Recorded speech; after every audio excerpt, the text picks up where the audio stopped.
Legenda si pahit lidah. Dahulu, di daerah Sumedang, Sumatera Selatan, ada seorang pangeran bernama Serunting. Ia adalah anak keturunan raksasa yang namanya Putri Tenggang. Suatu hari, Pangeran Serunting mempersunting seorang gadis desa bernama Siti. Setelah menikah, ia mengajak istrinya untuk tinggal di istana. Namun, Siti bingung.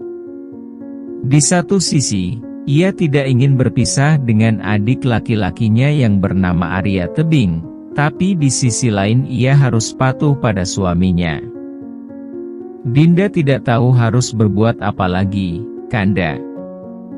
Dinda tidak tega jika harus meninggalkan Arya Tebing, adik Dinda satu-satunya, kata Siti kepada suaminya. Kalau begitu, bagaimana jika Arya Tebing kita ajak untuk tinggal bersama di istana, usul Pangeran Serunting. Siti pun menerima saran tersebut. Namun, ketika hal itu disampaikan kepada Arya Tebing, adiknya itu justru menolak. Ia lebih senang hidup bebas di desa daripada tinggal di istana yang penuh dengan aturan. Akhirnya, Siti dan Arya Tebing bermufakat untuk membagi 2 kebun warisan dari orang tua mereka. Kebun yang menjadi bagian Siti secara tidak langsung juga sudah menjadi milik Pangeran Serunting. Agar tidak terjadi perselisihan di antara mereka, Pangeran Serunting pun menyarankan agar kebun mereka diberi pembatas.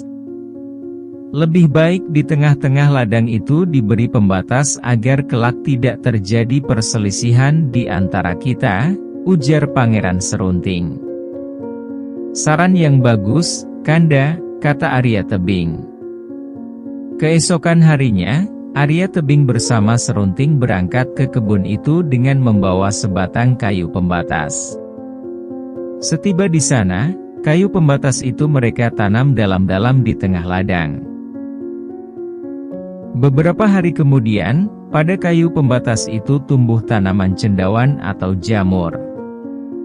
Namun, cendawan yang tumbuh pada batang kayu itu jauh berbeda.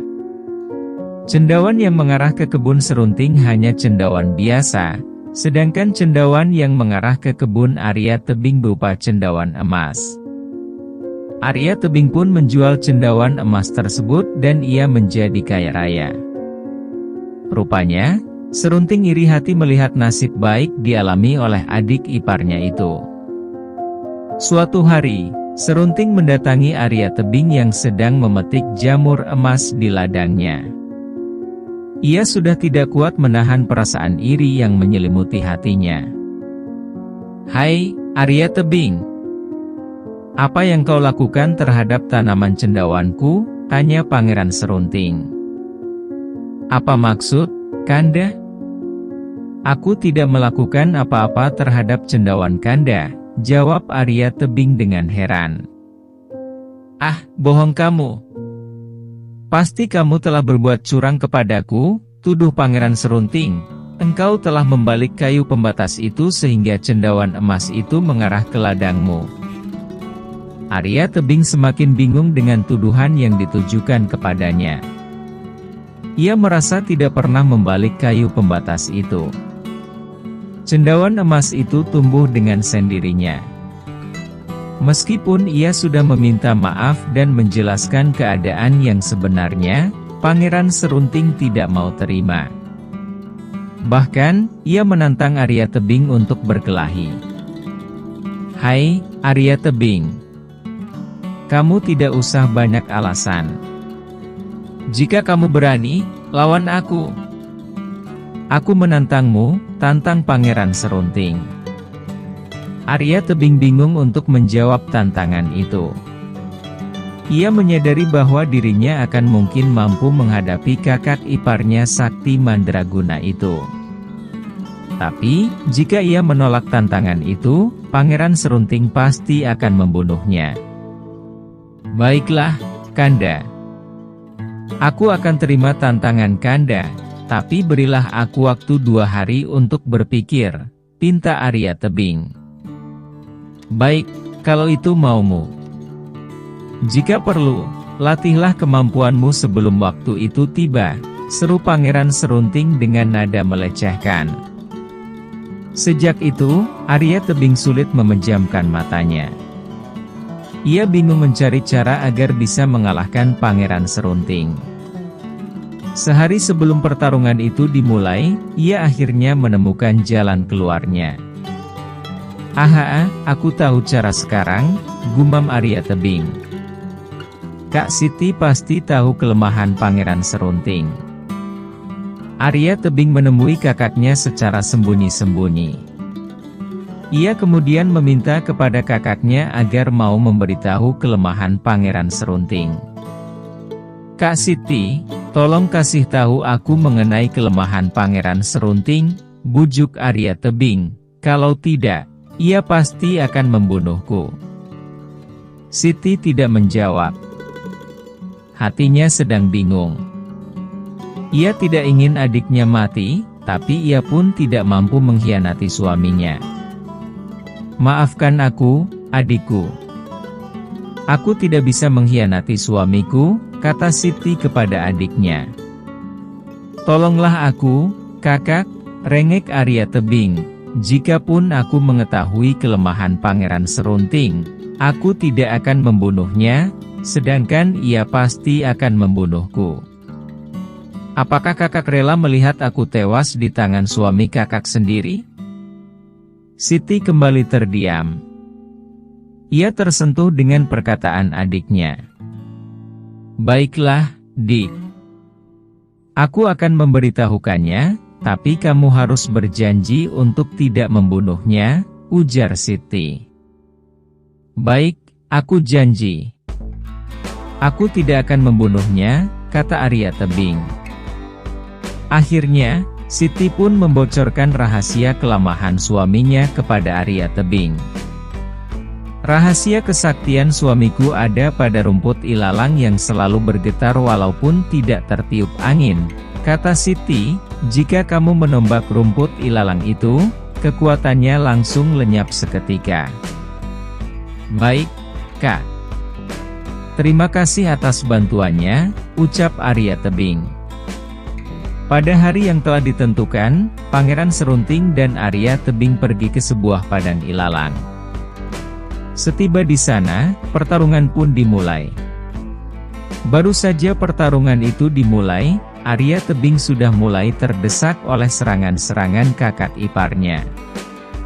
Hal itu menunjukkan bahwa betapa tingginya kesaktian Pangeran Serunting. Meskipun demikian, Arya Tebing tidak gentar karena sudah mengetahui kelemahan sang pangeran. Pada saat yang tepat, ia segera menombak ilalang yang bergetar di padang itu. Seketika itu pula, sang pangeran jatuh tersungkur ke tanah dengan keadaan luka parah. Merasa dikhianati oleh istrinya, Pangeran Serunting pergi meninggalkan kampung halamannya menuju ke Gunung Siguntang untuk bertapa. Setiba di sana, tiba-tiba ia mendengar suara gaib dari Sang Hyang Mahameru. "Hai, anak muda. Maukah engkau mendapatkan kekuatan gaib?" tanya suara itu. "Saya sangat mau, wahai Sang Hyang Mahameru," jawab Pangeran Serunting. "Baiklah, tapi ada syaratnya, yaitu engkau harus bertapa di bawah pohon bambu hingga daun bambu itu menutupi seluruh tubuhmu," kata Sang Hyang Mahameru. Tanpa berpikir panjang, Pangeran Serunting segera menyanggupi persyaratan itu. Setelah itu, ia langsung memulai tapanya dengan penuh konsentrasi. Segala bentuk kehidupan dunia telah lenyap dalam pikiran dan ingatannya. Rasa lapar dan dahaga pun tidak dirasakannya lagi. Semakin lama ia semakin larut dalam tapanya sehingga tak terasa sudah 2 tahun ia bertapa. Saat itu pula, seluruh tubuhnya telah tertutupi daun-daun bambu yang telah berguguran. Sesuai dengan janjinya, Sang Hyang Mahameru kembali mendatangi Pangeran Serunting. "Wahai anak muda, karena engkau telah berhasil melaksanakan syarat itu dengan baik, Maka kini saatnya aku menurunkan ilmu kesaktian kepadamu, kata Sang Hyang Mahameru. Kesaktian apakah itu, wahai Sang Hyang Mahameru? Tanya pangeran itu penasaran. Apapun yang engkau ucapkan akan berubah menjadi kutukan, jawab Sang Hyang Mahameru. Dengan perasaan gembira, Pangeran Serunting segera pulang ke kampung asalnya. Dalam perjalanan pulang, terbersit di pikirannya untuk menjajal kesaktian yang baru diperolehnya itu. Saat menjumpai hamparan pohon tebu di tepi danau, ia berkata, "Jadilah batu, wahai pohon tebu," serunya. Berkat kesaktian lidahnya, hamparan pohon tebu itu langsung berubah menjadi batu. Oleh karena itulah, Pangeran Serunting dijuluki si pahit lidah karena kesaktian lidahnya itu. Selanjutnya, si pahit lidah mendapati sebuah bukit yang gersang dan tandus bernama Bukit Serut. Ia kemudian mengubah bukit gersang itu menjadi hutan belantara. Ketika tiba di suatu desa, si pahit lidah memenuhi keinginan sepasang suami istri yang sudah tua untuk memiliki anak. Dengan kesaktian lidahnya, ia mengubah sehelai rambut milik si nenek menjadi seorang bayi laki-laki. Begitulah seterusnya, di sisa perjalanannya menuju Sumedang, si pahit lidah terus belajar berbuat baik kepada sesama makhluk hidup. Setiba di kampung halamannya, rasa dendamnya kepada Arya Tebing pun hilang sudah seiring dengan perbuatan baiknya di sepanjang perjalanan. Ia pun meminta maaf kepada adik iparnya itu, juga kepada istri tercintanya.